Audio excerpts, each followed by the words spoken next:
யோசிச்சு ஒரு 5 generation invest பண்ணிட்டு இருக்காங்க. ஸோ அவங்களோட அசோசியேட்டா இருக்கு. என்னோட கோல்டு இன்வெஸ்ட்மெண்ட் பத்தி இல்ல கோல்டு சேவிங்ஸ பத்தி இப்ப நீங்க என்ன மாதிரியான உங்களுக்கு ஒரு அபிப்பிராயம் அத மக்களுக்கு என்ன சொல்ல விரும்புறீங்க அந்த மாதிரி மக்களுக்கு வந்து அவங்க எல்லாரும் தெரியும் அவங்களுக்கு. அவங்களுக்கு எதுல இன்வெஸ்ட் பண்ணணுமோ அதை இன்வெஸ்ட் பண்ணுவாங்க. கோல்டும் ஒரு ஆப்ஷன்.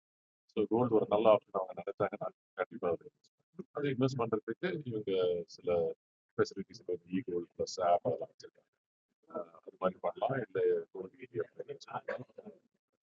மக்களுக்கு அது வந்து ஒரு இன்வெஸ்ட்மெண்ட் ஆப்ஷன் நல்ல இன்வெஸ்ட்மெண்ட் ஆப்ஷன் அவங்க நினைச்சாங்கன்னா அதில் இன்வெஸ்ட் பண்ணணும். எதுல இன்வெஸ்ட் பண்ணணும்னு ஆசைப்படுறாங்க மெய்யழகன் திரைப்படம் தமிழ்ல எடுத்ததுதான் தவறுங்கிற மாதிரி இயக்குனர் சொல்லியிருக்காரு. தெரியல அவருக்கு அவரோட இது என்னன்னு தெரியல. எனக்கு தமிழ்ல எடுத்து சார் உங்க அடுத்த திரைப்படம் என்ன போயிட்டு இருக்கு? இப்போ நான் வந்து ஒரு 2 இயர்ஸா ஒரு பிரேக் எடுத்திருக்கேன்.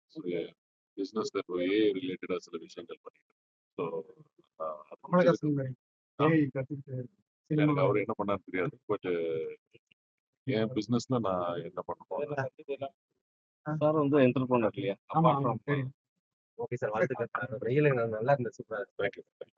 நடிகர்கள் வந்து அரசியலுக்கு வருவது பற்றி உங்களுடைய கருத்து தெரியலங்க. எனக்கு வந்து நான் எதுக்கு இந்த கடைக்கு வந்து முக்கியம். அதை பத்தி வேணா நான் பேசுறேன். Okay sir, thank you.